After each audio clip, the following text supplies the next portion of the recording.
Current affair आपके पूरे के पूरे यूपीएससी प्रिपरेशन में एक बैकबोन की तरह माना जाता है। ये वो बैकबोन है जिसके बिना पूरा का पूरा यूपीएससी खड़ा ही नहीं हो सकता है। जनरली एस्पिरेंट्स इसे लाइटली ले लेते हैं और इसे कवर नहीं करते हैं। इसी प्रॉब्लम को दूर करने के लिए तथास्तु आईसीएस की टीम आपके लिए एवरी मंथ का current affair subject wise topic wise लेकर के आया है आज, जिसमें मैं आपको ज्योग्राफी का करंट अफेयर कंप्लीट कराऊंगा, जिसमें मई मंथ का 2025 का ज्योग्राफी करंट अफेयर कंप्लीट किया जाएगा। A big hello to everyone, welcome to Tathastu ICS. My name is Aman Shukla. So in this lecture we are going to cover the current affair of the geography of May 2025। So without wasting the time we need to go forward. आगे बढ़ते हैं यहां पर और देखते हैं कि मई month में कौन कौन से ऐसे इंपॉर्टेंट ज्योग्राफी के करंट अफेयर्स रहे हैं जो कि आपके प्रीलिम्स और आपके मेंस एग्जाम के लिए काफी ज्यादा इंपॉर्टेंट हो सकते हैं। दूसरी बात, जब भी हम इन करंट अफेयर्स को यहां पर डिस्कस करेंगे, you have to remember only one thing कि आपको मेंस की जो राइटिंग करनी है उसको भी ध्यान में लेकर के चलना है, because this would be a complete explanation of your topic. तो यहां पर जितनी भी यहां पे मैंने टॉपिक लिखे हैं, इन सारे टॉपिक का मैं यहां पर कंप्लीट एक्सप्लेनेशन दूंगा और लास्ट में प्रीलिम्स प्रोस्पेक्टिव से जो एक दो क्वेश्चन इंपॉर्टेंट होंगे मैं उनको भी करके यहां पर दिखाऊंगा। सो विदाउट वेस्टिंग द टाइम हमें आगे बढ़ना होगा। चलते हैं, आगे बढ़ते हैं, जिसमें सबसे पहले मैं यहां पर एक क्वेश्चन आपके लिए लेकर के आया हूं। एक सवाल आपसे पूछता हूं, you have to solve this. आपको इसको सॉल्व करना है। लास्ट में वीडियो के एंड में मैं आपको इसका आंसर बताऊंगा। वैसे मुझे बताने की जरूरत नहीं पड़ेगी, क्योंकि मुझे पूरी उम्मीद है अगर ये वीडियो आपने पूरा देखा तो निश्चित तौर पर आप इस क्वेश्चन को सॉल्व कर लोगे। चलिए इसको देखते हैं। With reference to the Madden Julian oscillation, consider the following statements. The MJO is a moving system of wind, clouds and pressure that brings rain as it circles around the equator. The MJO completes a full cycle around the globe in approximately 30 to 60 days, influencing weather pattern in the tropics and subtropics. आपको बताना है इनमें से कौन सा statement सही है। ठीक है, चलिए तो मैं वीडियो के एंड में इसका आंसर आपको बताऊंगा। अभी मैंने अभी आपको बताया कि आप मुझे बताने की जरूरत नहीं पड़ेगी। आप एक बार आपने अगर पूरा वीडियो देख लिया आप खुद सॉल्व कर लोगे इसको। ठीक है, चलिए आगे बढ़ते हैं। तो सबसे पहले जो हमारी न्यूज है देखते हैं उस पे। तो पहली न्यूज हमारी आती है, ठीक है, the first news is Kaleshwaram lift irrigation project, जिसे हम क्लिप के नाम से भी जानते हैं। यहां पर मैं आपको बता देना चाहता हूं, सबसे पहले जब भी ऐसे क्वेश्चन आए तो उनमें कीवर्ड को पकड़ना होगा और कीवर्ड है लिफ्ट इरिगेशन। यानी कि सबसे पहले we need to understand what is lift irrigation. Lift irrigation है क्या, उसको मैंने आगे एक्सप्लेन किया है, मैं बताऊंगा। लेकिन ये चर्चा में क्यों रहा, न्यूज में क्यों रहा, क्या कारण है, that we are going to cover it. तो इसके लिए हमें यह पढ़ना होगा, the national dam safety authority, जिसे हम एनडीएसए भी बोलते हैं, did report substantial structural damage to the Kaleshwaram lift irrigation project barrages following the October 2023 flooding and sinking incident। यानी कहा गया कि कालेश्वरम डैम प्रोजेक्ट जो था, जो बनाया गया था, एक लिफ्ट इरिगेशन सिस्टम था ताकि तेलंगाना और हैदराबाद के यानी आंध्र प्रदेश के कुछ रीजन्स को पानी मिल सके, कुछ रीजन्स को उनकी वाटर सप्लाई हो सके और जो किसान हैं वहां के या फिर वहां पे जो भी वाटर स्कार्सिटी है उसको दूर किया जा सके। लेकिन ऐसा माना जा रहा है कि इसमें एक बहुत ही बड़े लेवल पर यहां पर एक करप्शन हुआ है, जिसके चलते जो कॉन्क्रीटनेस है इस पूरे के पूरे डैम की वो बहुत जल्दी कमजोर होती चली जा रही है। जो उसके पिलर्स हैं वो गिर रहे हैं, जो बैराज है खास करके बैराज नंबर 80, 81, ये सारे के सारे गिर रहे हैं, जिसके चलते कहीं ना कहीं एक स्ट्रक्चरल डैमेज देखने को मिल रहा है इस पूरे के पूरे प्रोजेक्ट पर। तो इसके लिए जिम्मेदार कौन है, सरकार को यानी government. What kind of steps that government should be taken, ये सारी बातें मैं आपसे अभी यहां पर चर्चा करूंगा। सबसे पहले इस पूरे के पूरे सिस्टम के बारे में समझते हैं। पहले तो मैं आपको बता दूं इस डैम के बारे में, तो आप देखोगे यहां पर इसकी कुछ इंट्रोडक्शन दी गई है कि ये एक मल्टीपर्पज लिफ्ट इरिगेशन प्रोजेक्ट है जो कि तेलंगाना में बनाया गया है। ठीक है, और ये सबसे बड़ी बात कि कौन सी रिवर पर है, तो यहां पे आप पता होगा कि एक प्राणहिता रिवर है जिस पे बनाया गया है। मैं आपको प्राणहिता के बारे में बता दूं, प्राणहिता जो है गोदावरी की ट्रिब्यूटरी मानी जाती है। तो जहां पर प्राणहिता और गोदावरी आकर के मिलती हैं उसी के कुछ दूर पर, उसी के कुछ आगे ये डैम प्रोजेक्ट बनाया गया है। It was started in 2019 and it extends around 500 kilometre in 13 districts of of this particular these two reasons है ना। उसके अलावा 1800 किलोमीटर का इसका पूरा बेसिन, पूरा का पूरा नेटवर्क है। इसका basically the purpose was to supply the water in those areas जहां पर वाटर स्कार्सिटी देखने को मिलती है। Water supply for the irrigation, drinking water and the industrial uses के लिए भी पानी देखने को मिलता है। क्योंकि हम सबको पता है कि तेलंगाना हो या आंध्र प्रदेश हो, ये सारे के सारे रेन शैडो रीजन में आते हैं। रेन शैडो रीजन में आने का मतलब ये होता है कि वहां पर बारिश नहीं हो पा रही है, वो लीवॉर्ड स्लोप पे आता है माउंटेन्स के, इसलिए वहां पर बारिश नहीं हो रही है। और चूंकि होता क्या है जनरली कि अगर हम देखें तो ये पूरा का पूरा हमारा वेस्टर्न घाट है, और वेस्टर्न घाट में ये जो पहाड़ियां हैं जिन्हें सह्याद्री, नीलगिरी पहाड़ियां शामिल हैं, होता क्या है कि यहां पे जो एडियाबैटिक कूलिंग होती है उसकी वजह से इस वाले रीजन में तो बारिश बहुत ज्यादा हो जाती है। तो ये वाला आपका विंडवर्ड स्लोप है, और इधर वाला ये जो एरिया है this area is completely dry. उसका रीजन ये है कि ये एरिया एक लीवॉर्ड स्लोप में आता है, और यहां पर आपको रेन शैडो रीजन देखने को मिलता है, जिसकी वजह से वाटर स्कैर्सिटी बहुत ज्यादा है। ठीक है, चलिए ये कुछ उसका मैप मैंने यहां पर बना दिया है। अब देखते हैं आगे इसके बारे में थोड़ा सा कि लिफ्ट इरिगेशन सिस्टम क्या है। लिफ्ट इरिगेशन सिस्टम क्या होता है, जिसमें देखिए मैं आपको बताता हूं कि if this is a main river और ये रिवर आ रही है, इस रिवर को एक ट्रिब्यूटरी ज्वाइन करती है, तो इसमें जो वाटर होता है ना, द अमाउंट ऑफ वाटर वो बढ़ जाता है। जब अमाउंट ऑफ वाटर बढ़ जाता है तो यहां पर इस पूरे के ये एरिया, ये पूरा का पूरा एरिया, यहां पर पानी बहुत ज्यादा होता है। तो यहीं पर बनाते हैं हम एक प्रोजेक्ट, ठीक है, ये प्रोजेक्ट बनाते हैं और यहां से हम पानी जो है डिफरेंट एरियाज में पहुंचाते हैं। ठीक है, तो जनरली इसे हम बैराज बोलते हैं। क्या बोलते हैं? बैराज बोलते हैं।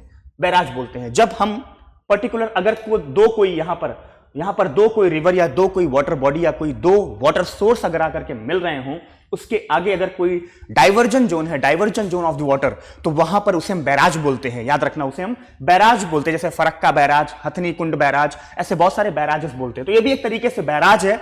लेकिन प्रॉब्लम क्या है कि अगर आप मैप देखोगे तो आपको समझ में आएगा इस पूरे के पूरे मैप में कि ये जो तेलंगाना वाला रीजन है, खास तौर पर अगर मैं ये बात करूं, ये वाला जो रीजन है ना, इसकी हाइट ज्यादा है, ये ज्यादा हाइट पे है, ज्यादा अल्टीट्यूड पे है एज कंपेयर टू दिस।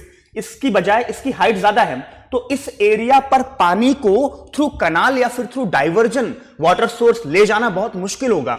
इसीलिए यहां पर पानी को लिफ्ट की तरीके से इसको इरिगेट किया जाएगा, इस पूरे के पूरे एरिया को। अब ये सिस्टम कैसे होता है, मान लीजिए यहां पर मैं इसको थोड़ा ऐसे समझाने की कोशिश करूंगा, ठीक है, समझने की कोशिश करना। मान लीजिए यहां पर this is the main river, ये एक मेन रिवर आ रही है, ठीक है, और यहां से उसकी ट्रिब्यूटरी उसको ज्वाइन करती है। तो होता क्या है, इस वाले एरिया पर यहां पर बनाया जाता है लिफ्ट इरिगेशन सिस्टम। अगर ये एरिया अल्टीट्यूड पे है, अगर ये एरिया हाइट पे है, तो होता क्या है, यहां से एक ट्यूब के जरिए, पाइप के जरिए यहां पर पानी पहले यहां लाया जाएगा, फिर यहां पर एक पावर स्टेशन बनाया जाएगा जो पानी को और ऊपर चढ़ाने के लिए अगेन एक ट्यूब, एक पाइप के थ्रू जाएगा।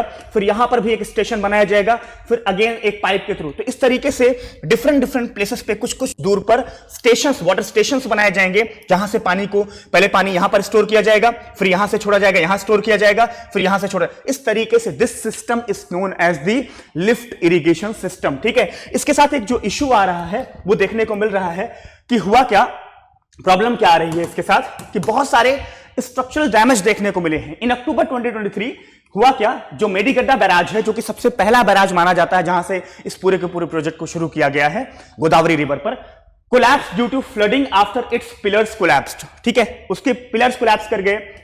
इन April 2024 the NDSA found design deficiencies, construction defects, quality control issues and non-compliance with safety standards in all three barrages। और प्रॉब्लम इसमें क्या आ रही है, जैसे कि टिल्टिंग है, क्रैक्स हैं, पिलर्स जो हैं, ये सारे के सारे मेडीगड्डा के पास ये सारे के सारे लीकेज हैं, ये सारी की सारी चीजें देखने को मिल रही है, जिसकी वजह से पूरा का पूरा प्रोजेक्ट एक बहुत ही डेंजर, एक थ्रेट में आ चुका है और बहुत ही जल्दी पूरा का पूरा स्ट्रक्चर कोलैप्स हो सकता है अगर इस पे काम नहीं किया गया।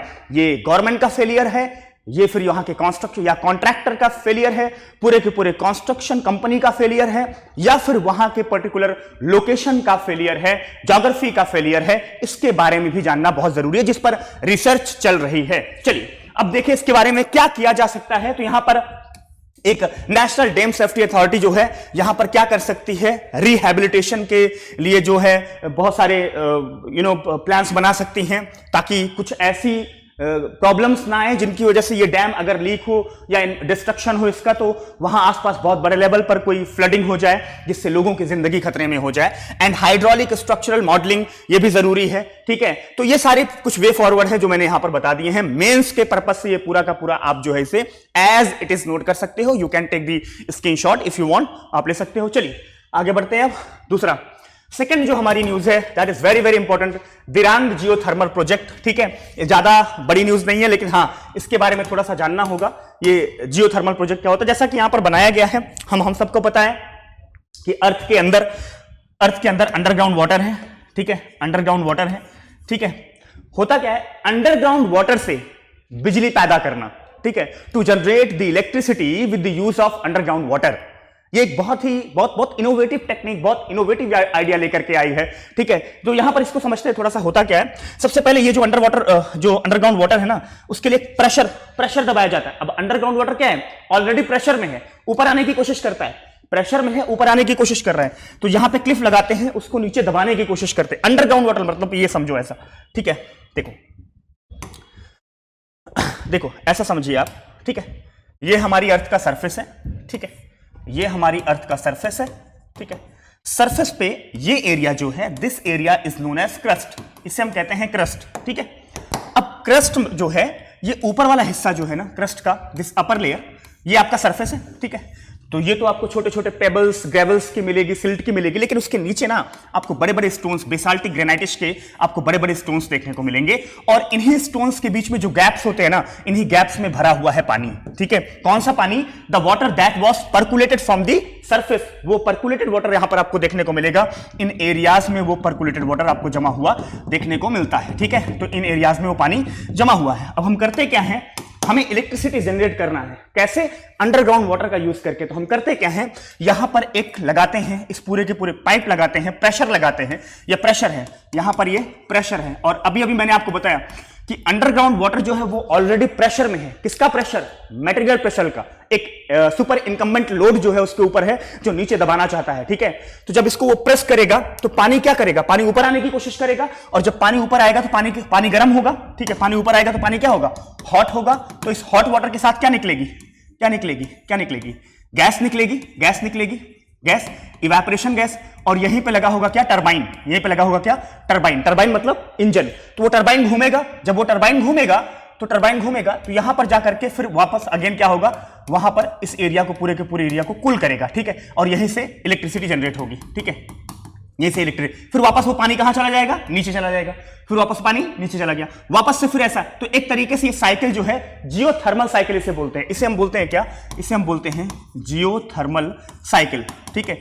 जियोथर्मल साइकिल ये चलती रहेगी और इसी जियोथर्मल साइकिल के थ्रू जो है यहां पर आप देख सकते हो, ठीक है, यहां पे, ठीक है। तो सबसे पहला क्या है कि यहां पर रिजर्वायर जो है, हॉट रिजर्वायर, ठीक है, क्या किया जाएगा, वहां पे प्रेशर करा जाएगा। जब प्रेशर होगा तो स्टीम निकलेगी, जो गैस निकलेगी वो स्टीम क्या करेगी, टरबाइन को घुमाएगी। देख सकते हो ना यहां पे।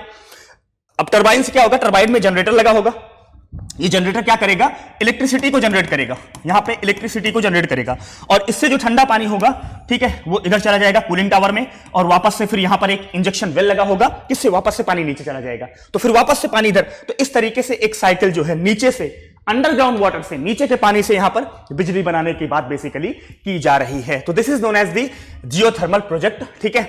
और ये इंडिया में पहली बार है, ठीक है। इसीलिए this is the first geothermal production well has been successfully drilled in the Dirang district of the Arunachal Pradesh. Secondly, the Dirang region is located within a medium to high enthalpy geothermal zone. इसका मतलब ये होता है, medium to high enthalpy मतलब होता है कि जहां पर नीचे वाले एरिया में the availability of hot water, ठीक है, can be found very easily over there. इसे बोलते हैं with a temperature gradient of around 115 degree Celsius, it is well suited for efficient and low impact geothermal drilling. इसके अलावा the plant uses a closed loop binary organic Rankine cycle, जिसे हम ORC भी बोलते हैं, process to convert geothermal heat to the electricity, ठीक है। ये पूरा का पूरा आप देख सकते हैं। इसके अलावा अगर जियोथर्मल प्रोजेक्ट के बारे में कुछ डेटा आपको चाहिए तो आप देख सकते हो।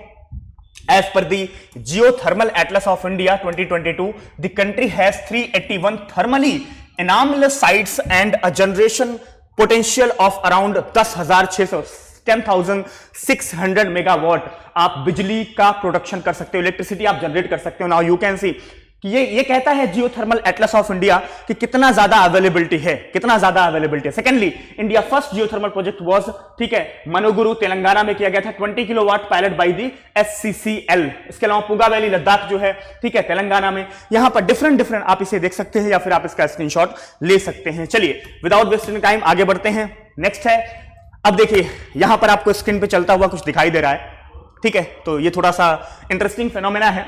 जनरली क्या हुआ कि इस मंथ यानी कि मई के मंथ में लास्ट में एक बहुत ही बड़ा, दिल्ली में एक बहुत बड़े लेवल पर एक बवंडर यानी कि एक तूफान देखा गया, कि स्टॉर्म देखा गया, ठीक है। जब उस स्टॉर्म को उसकी फोटो ली गई, जब उसकी पिक्चर ली गई, उसकी इमेज ली गई, तो वो कुछ इस तरीके से था जैसा कि आपको स्क्रीन पे चलता हुआ दिखाई दे रहा है। इंटरेस्टिंगली यहां पर सोचने वाली बात है, ऐसा हुआ कब, कैसा, क्या रीजन है कि यहां पर स्टॉर्म जो है कुछ ऐसा शेप ले लिया। आप अगर पर्पल कलर को देखें, इस पर्पल कलर को देखिए आप, अगर आप इस पर्पल कलर को देखेंगे तो यू कैन सी कि this is a structure like अ बो, एक बो लाइक स्ट्रक्चर यानी धनुष जैसा एक स्ट्रक्चर आपको यहां पर दिखाई देगा। अगर आप इस पर्पल कलर को देखें तो ये कुछ और नहीं बल्कि स्टॉर्म है, तूफान है, बादल है, जो कि धनुष का आकार ले लिए थे, जो कि एक बो का शेप ले लिए थे। यह घटना रिसेंटली हमें देखने को मिली। ऐसा क्यों होता है, इसके लिए मैं आपको बताने की कोशिश करता हूं। देखिए, मैं आगे बढ़ने से पहले थोड़ा सा इसके बारे में बताने के पहले मैं थोड़ा सा समझता हूं अभी, ठीक है, पहले इसको मैं यहां पे बता देता हूं।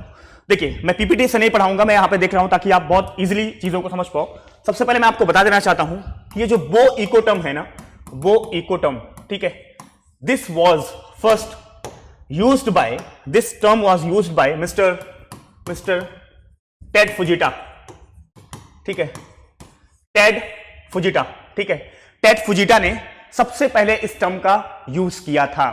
टेड फुजिटा एक जापानीज अमेरिकन मेट्रोलॉजिस्ट थे, लेकिन उनके बारे में एक बात और इंटरेस्टिंग बात बताऊं, ये वही टेड फुजिटा हैं जिन्होंने टॉर्नेडो का सबसे पहले टॉर्नेडो स्केल, फुजिटा स्केल जो कि टॉर्नेडो की इंटेंसिटी को मेजर करता है, इन्होंने फुजिटा स्केल को डेवलप किया था। टॉर्नेडो की डिफरेंट डिफिनेशंस बताई थी, टॉर्नेडो के टाइप्स। हालांकि टॉर्नेडो एक ऐसा फिनोमेना है, ठीक है, वो ट्विस्टर जिसे कहते हैं, वो आज भी नहीं समझ में आया है किसी को। हाँ, मतलब वी कैन सी कि हाँ ऐसा हो सकता है कि there lot of reasons, lot of factors, ठीक है, for generating this tornado, but कोई एक पर्टिकुलर रीजन नहीं है। जैसा कि इंडियन मॉनसून है जिसका कोई पर्टिकुलर रीजन नहीं जनरेट होने का, वैसे ही टॉर्नेडो भी अभी भी एक मिस्ट्री, एक सवाल बना हुआ है। But this was first observe by mister Ted Fujita and उसी के चलते उन्होंने फुजिटा स्केल दी। उस फुजिटा स्केल से हमें टॉर्नेडो की इंटेंसिटी को मेजर करना पड़ता है। नाउ ये वही फुजिटा जी हैं जिन्होंने वो इको शब्द को सबसे पहली बार लाया था। इसमें होता क्या है, सबसे पहले मैं आपको बताता हूं। देखिए, कुछ और नहीं, सी देखिए ये सरफेस है, ठीक है, गर्मी के मौसम में होता क्या है, ठीक है, यहां पे सरफेस पे, यहां पे जो एयर होती है ना, एयर ऊपर जाती है, एयर ऊपर जाती है। ऊपर क्यों जाती है? ऊपर इससे जाती है क्योंकि यहां पर टेम्परेचर जो होता है, टेम्परेचर यहां का हाई होता है। Because of high temperature, because of high temperature होता क्या है, एयर जाती है ऊपर, ठीक है। Because of high temperature air क्या करेगी, ऊपर जाएगी। ऊपर क्यों जाएगी? हम सबको पता है कि यहां पर एक एडियाबैटिक कूलिंग होती है, एडियाबैटिक एक्सपेंशन होता है, कूलिंग होती है, जिसकी वजह से कन्वेक्शन होता है, ये कन्वेक्शन हो रहा है, ठीक है। एयर ऊपर जाती है, ठीक है, जब ऊपर जाती है तो यहां पे बनता है क्या, लो प्रेशर। क्या बनता है? लो प्रेशर बनता है। तो यहां पर एयर क्या कर रही है, ऊपर जा रही है, ठीक है। एयर जब ऊपर जाएगी, ठीक है, अब ये कैसी एयर है जो ऊपर जा रही है? ये है वार्म एयर। ये कैसी एयर है मेरे दोस्तों? वार्म एयर है। कैसी है? वार्म एयर है। अब ये जो वार्म एयर है ना, याद रखना, ये भारी बिल्कुल भी नहीं है, इसका बिल्कुल भी वजन नहीं है, ये एक्सपैंड करेगी। और ऊपर जाने के बाद हम सबको पता है कि अल्टीट्यूड बढ़ने के साथ साथ जब अल्टीट्यूड बढ़ता है तो जब अल्टीट्यूड इंक्रीज होता है तो याद रखना जो टेम्परेचर होता है, टेम्परेचर डिक्रीज होता है। इसे हम कहते हैं इन जियोग्राफी नॉर्मल लैप्स रेट, ठीक है। इसे हम कहते हैं क्या? नॉर्मल लैप्स रेट बोलते हैं इसको, ठीक है। क्या कि जब अल्टीट्यूड बढ़ेगा तो टेम्परेचर डिक्रीज होगा। इसका मतलब हाइट बढ़ने के साथ साथ, अल्टीट्यूड बढ़ने के साथ साथ ये जो एयर है ये क्या होती है? कूल होती हैं। क्या करती हैं? कूल होती हैं। सर कूल क्यों होती है? अरे अभी बताया ना, अल्टीट्यूड बढ़ने के साथ टेम्परेचर क्या होगा? टेम्परेचर होगा मेरे बच्चों, डिक्रीज होगा टेम्परेचर। नाउ जब टेम्परेचर डिक्रीज होगा तो एयर कूल होगी, कंडेंस होगी, पानी के छोटे छोटे यहां पे बादल बनाएगी, ये बादल फिर पानी की बूंदे बनाएंगे, ड्रॉपलेट्स बनाएंगे, और फिर क्या करेंगे, यहां पे बारिश होगी। बोलो हाँ, ठीक है। ये पूरा का पूरा स्टॉर्म होता है। अब पूरी समझने की कोशिश करना, पूरा का पूरा सिस्टम, ये एक प्रोसेस है। फिर वापस होता क्या है, देखो इस प्रोसेस को समझते हैं। यहां पर एयर राइज की, यहां पर एयर इज राइजिंग, ठीक है। राइजिंग एयर आप लोग देखने को मिलती है, क्यों? क्योंकि एयर लाइटर है, एक्सपेंड कर रही है, वार्म है, ठीक है, तो होगी। तो यहां पे क्या करेगी एयर, एक जगह पे क्या करेगी, यहां पे सबसाइड करेगी। क्यों सबसाइड करेगी? क्योंकि मैंने बताया ऊपर जाने के बाद एयर क्या हो जाती है, कूल हो जाती है। और जो कूलर एयर होती है वो क्या होती है, हैवी होती है। वो क्या होती है, हैवी होती है। जब हैवी होगी तो कहीं ना कहीं तो आकर के कहीं तो सबसिडेंस होगा ना उसका, कहीं तो सबसाइड करेगी ड्यू टू ग्रेविटी, नीचे खींची जाएगी। लाइट सी तो ऊपर उठ गई, ठीक है, लेकिन अभी भारी हो गई है तो कहां आएगी, नीचे आएगी। जब ये नीचे आएगी तो वापस से क्या होगा, उसका एक हॉरिजॉन्टल मूवमेंट होगा, हॉरिजॉन्टल मूवमेंट। अब हॉरिजॉन्टल मूवमेंट दोनों का हो रहा है, इसका भी हो रहा है, ठीक है, इसका भी हो रहा है, इसका भी हो रहा है और इसका भी हो रहा है, ठीक है। अब ये वाली जो है ये वार्म है, ये वार्म एयर है, ठीक है, और ये क्या है, कोल्ड एयर है, ये कोल्ड एयर है। याद रखना जब वार्म एयर और कोल्ड एयर मिलती हैं तो उसको हम कहते हैं क्या, फ्रंट। क्या बोलते हैं, फ्रंट, ठीक है, फ्रंट। लेकिन जब इंटेंस कोल्ड एयर और इंटेंस वार्म एयर, जब टेम्परेचर दोनों में बहुत ज्यादा डिफरेंसेस देखने को मिलता है वार्म एयर और कोल्ड एयर में, तो वहां पर जो आपका फ्रंट होता है ना बहुत खतरनाक हो जाता है।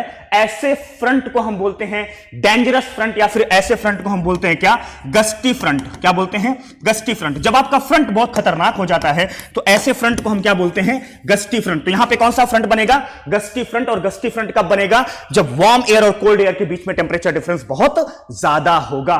तो होता क्या है, ऐसे में जो भारी वाली जो कोल्ड एयर है ना, ये क्या करती है, कोल्ड एयर ये जो ऊपर उठ रही है वार्म एयर, ठीक है, इसको क्या करेगी, इसको यहां पर पुश करेगी इस साइड में, ठीक है, इधर पुश करेगी, इधर पुश करेगी, ठीक है। तो बीच में क्या होता है, बीच में इसकी इंटेंसिटी यहां पे ज्यादा हो जाएगी, इसको इधर पुश करेगी, तो यहां पर जो बादल बनेगा ना, पहले ये सिचुएशन होगी, फिर उसके बाद क्या करेगी, अब कोल्ड एयर भारी है तो प्रेशर ज्यादा लगाएगी ना, फिर और अंदर की तरफ लगाएगी प्रेशर, ठीक है, जो उठती हुई वार्म एयर है ऊपर जा रही है और ऐसे लगाएगी। तो इस तरीके से आप देखोगे, ठीक है, इस तरह।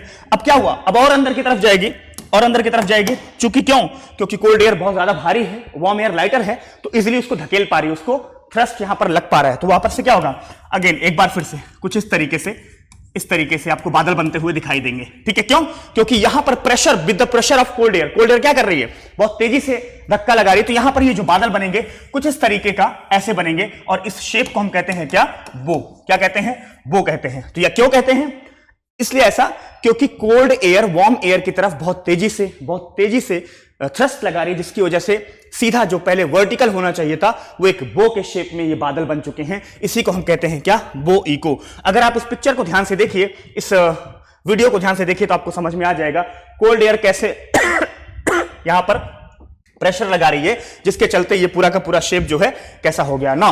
वही बातें यहां पर मैंने लिख दी है। This term was coined by mister Ted Fujita जो थे, उन्होंने 1970s में इस टर्म को यूज करके दिया था उन्होंने। इसकी जो रेंज होती है जनरली 20 से लेकर के 100 किलोमीटर के करीब होती है, ठीक है। टाइम फ्रेम इसका जो होता है वो 3 से लेकर के 6 घंटे के बीच का होता है। नाउ अब यहां पर फॉर्मेशन देख लेते हैं, वही जो मैंने अभी आपको बताया कि when rain cooled air comes down to the ground and spread out horizontally, ये वही बात है ना, जब ये नीचे आएगी तो क्या होगी, नीचे आएगी तो क्या करेगी, ये हॉरिजॉन्टली जाएगी, spread out horizontally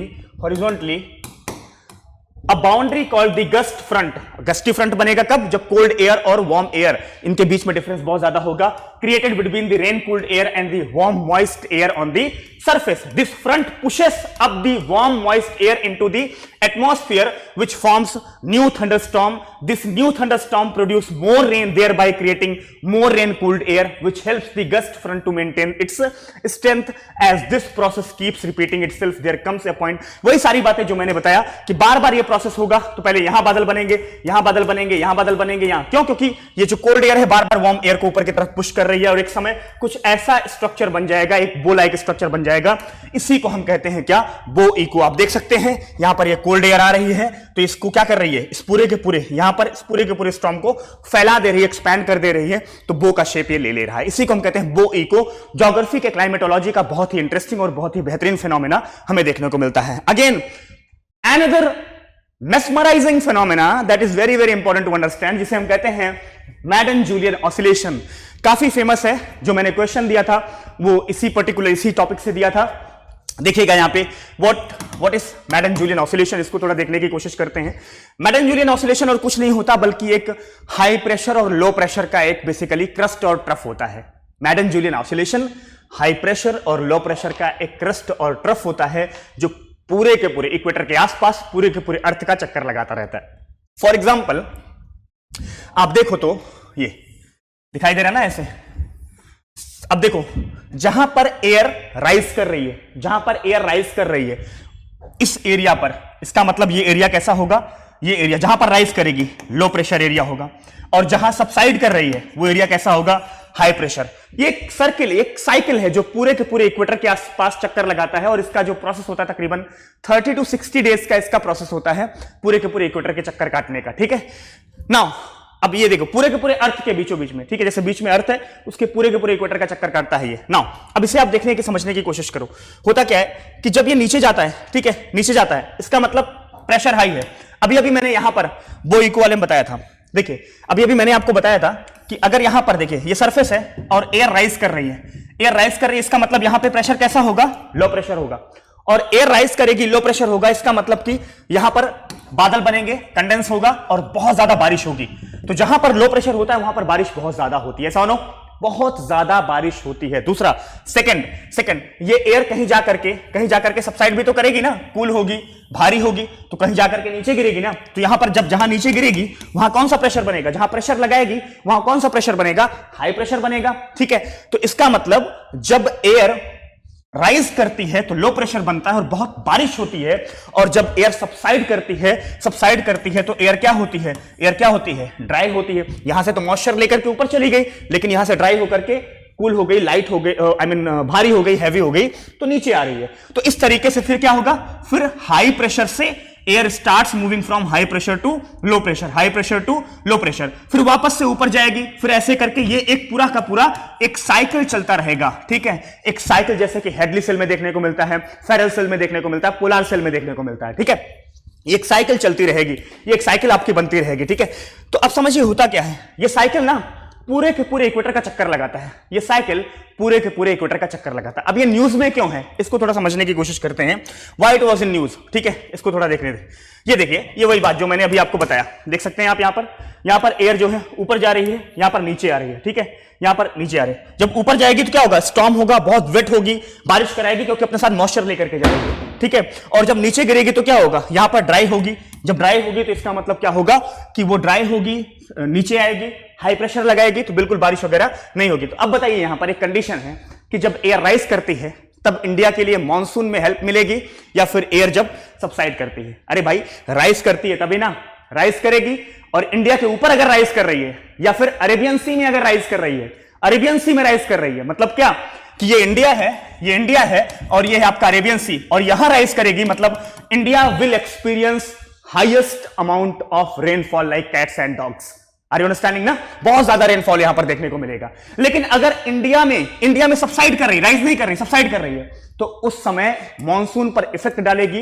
इफेक्ट डालने का मतलब कि मॉनसून में वो ज्यादा वो फ्रीक्वेंसी नहीं देखने को मिलेगी, वो तेजी नहीं देखने को मिलेगी, वो वेलोसिटी नहीं देखने को मिलेगी, यानी बारिश कम हो सकती है।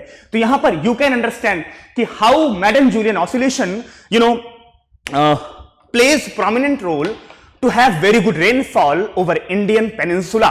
यहां पर आप देख सकते हो कि कैसे मैडन जूलियन ऑसिलेशन जो है इंडियन रेनफॉल में भी बहुत बहुत बेहतरीन कंट्रीब्यूशन करता है। ठीक है, तो ये मैंने बता दिया है कैसे फॉर्म होते हैं, क्या होते हैं ये। ठीक है, तो जहां पर ये राइज करती है, जो भी मैंने बताया यहां पर देख सकते हो, जहां पर ये राइज करती है, ठीक है, जहां पर राइज कर रही है, ये देखो, अगर राइज कर रही है मतलब लो प्रेशर बन रहा है, लो प्रेशर, राइजिंग मतलब लो प्रेशर, मैं बार बार बोल चुका हूं, राइजिंग मतलब लो प्रेशर। तो जहां पर राइज कर रही है मतलब कि वहां पर लो प्रेशर बन रहा है और वहां पर बारिश बहुत ज्यादा होगी। ठीक है, बारिश बहुत ज्यादा होगी, इसे हम बोलते हैं कन्वेक्टिव जोन। क्या बोलते हैं, कन्वेक्टिव जोन, या कहीं कहीं पे लिखा होता है एक्टिव जोन, कहीं कहीं पे एक्टिव जोन भी लिखा होता है, जहां पर राइज करती और जहां गिरती है इसे बोलते हैं सप्रेसिव जोन। क्या बोलते हैं, सप्रेसिव जोन। ठीक है, क्योंकि यहां पे सप्रेस कर रही है, नीचे सबसाइड कर रही है, सप्रेसिव जोन। तो ये बताइए इंडिया के लिए एक्टिव जोन अच्छा है या सप्रेसिव जोन? ठीक है, अरे भाई एक्टिव जोन होगा तो एयर राइज करेगी, बारिश होगी। तो इसीलिए मैडन जूलियन ऑसिलेशन देखने को मिला है यहां पर। ठीक है, न्यूज ये कहती है, न्यूज क्या कहती है, देखिए न्यूज क्या थी कि मैडन-जूलियन oscillation played a key role in triggering the early onset of the southwest monsoon in Kerala and Mumbai। यानी कहने का मतलब इस बार जो देखा गया मॉनसून 2025 में 28 मई और 23 मई के आसपास हमें 23rd ऑफ मई या 28th of May 25th of May के आसपास हमें वेस्टर्न घाट पे देखने को मिला। यानी इतनी जल्दी मॉनसून का आना, ठीक है, this is the indication of the मैडन-जूलियन oscillations triggered by the wind. Getting my point? Now चलिए आगे देखते हैं। तो ये सारी बातें मैंने आपको बता दी। इसको नाम दिया था in 1971 it was discovered by Ronald Madden and Paul Julian, जिसके नाम से ये पड़ा हुआ है। ठीक है, कन्वेक्टिव और सप्रेसिव जोन मैंने आपको बता दिया कैसे फॉर्म होता है। ये सारी बातें मैंने आपको यहां पर बता दी है। इसका इंपैक्ट मॉनसून पर कैसे पड़ता है मैंने भी बता दिया है कि अगर एक्टिव फेज में होगा, राइजिंग फेज में होगा तो मॉनसून को ट्रिगर करेगा और बहुत अच्छी बारिश होगी, लेकिन अगर सप्रेसिव फेज में होगा तो मॉनसून को नुकसान पहुंचा सकता है, यानी अल नीनो जैसी कंडीशन बन सकती है। चलिए आगे देखते हैं। अब प्रीलिम्स के कुछ क्वेश्चन है यूपीएससी के, बहुत सिंपल से प्रीलिम्स के, जिसमें तुलारे लेक न्यूज में रही है। कहा जा रहा है तुलारे लेक को घोस्ट लेक भी बोलते हैं। घोस्ट लेक इसलिए बोलते हैं क्योंकि कहा जाता है कि 2022 में ये लेक क्या हो गई थी, डिसअपियर हो गई थी, चली गई थी, खत्म हो गई थी, लेकिन वापस से फिर से देखने को मिल रही, यानी वापस से आ गई है। जनरली होता क्या है, लेक श्रिंक करती है, लेकिन यहां पर लेक श्रिंक नहीं कर रही, इमर्ज हो रही है, निकल के बाहर आ रही है। ठीक है, यानी कहने का मतलब क्या हुआ कि 2022 it was seen that this lake was completely extincted, कहीं ना कहीं खत्म सी हो गई थी, लेकिन वापस it got emerged. You can see the situation. ठीक है, now Tulare is the region near by the California in United States of America. Okay, आप देख सकते हो यहां पर वापस से ये न्यूज में इसीलिए थोड़ा देखने को मिल रहा है। ठीक है, वापस से ये रिवर आ गई है। इसकी लोकेशन वगैरह मैंने यहां पर सब डाल दिए, सियरा नेवादा में देखने को मिलेगा आपको। नाउ नेक्स्ट है 7 समिट चैलेंज। ठीक है, जिसमें से हुआ क्या बेसिकली न्यूज में क्या है कि the 7 summit challenge involve climbing the highest mountain on each of the 7 continents, top feat in global mountaineering. यानी कि सातों कॉन्टिनेंट में, हमारे साथ 7 कॉन्टिनेंट है ना, 7 कॉन्टिनेंट में different we have highest peak. Like अगर इंडिया में देखें तो अगर एशिया में देखें माउंट एवरेस्ट है, यूरोप में अगर देखें तो यूरोप में भी आपको डिफरेंट देखने को मिलेगा, आपको माउंट एल्ब्रस देखने को मिलेगा। ठीक है, अगर हम साउथ अमेरिका में देखें अकांकागुआ देखने को मिलेगा आपको। ठीक है, माउंट अकांकागुआ जो कि एंडीज माउंटेन पर है। तो डिफरेंट एशिया में माउंट एवरेस्ट, साउथ अमेरिका में माउंट अकांकागुआ, नॉर्थ अमेरिका में डेनाली, अफ्रीका में माउंट किलिमंजारो जो कि एक डोरमेंट वोल्केनो माना जाता है, यूरोप में माउंट एल्ब्रस। ठीक है, और अंटार्कटिका में माउंट विंसन, इंडोनेशिया में आपको यहां पे पंकेक जया बोला जाता है, लेकिन यहां पर अंटार्कटिका तक 1 2 3 4 5 6 और ये इंडोनेशिया वाला, ये 7 टोटल पीक्स होंगी जिन पर चढ़ना एक चैलेंज है। इस 7 पीक पर चढ़ने के चैलेंज को बोला जाता है 7 समिट चैलेंज। जो इसको पूरा कर लेगा, ठीक है, उस पर कुछ इनाम मिलेगा, देख सकते हो आप यहां पर लिखा हुआ है पूरा। तो यूपीएससी कैसे क्वेश्चन फ्रेम कर सकता है, which of these mountain is not the part of this 7 summit challenge, ऐसे करके यूपीएससी क्वेश्चन पूछ लेगा। तो एक फैक्चुअल नॉलेज के लिए आपको यह पता होना चाहिए। चलिए वापस से आते हैं अपने क्वेश्चन पर जो मैंने यहां पर दिया था। तो मेरा क्वेश्चन था स्टार्टिंग में कि चलो Madden Julian oscillation, the MJO is a moving system of wind, cloud and pressure that brings rain as it circles around the equator. बिल्कुल सही बात है, करेक्ट, ये मैंने बता दिया था आपको। The MJO completes a full cycle around the globe in approximately 30 to 60 days, influencing weather pattern in the tropical and subtropical। बिल्कुल सही बात है, यानी the option is the both 1 and 2। ठीक है, थैंक यू सो मच। ऐसे ही बहुत interesting और बेहतरीन वीडियो के साथ आपको मिलेंगे नेक्स्ट, जो कि जून का करंट अफेयर होगा। तब तक के लिए हंसते रहिए, मुस्कुराते रहिए। Thank you so much, thank you everyone, thanks a lot.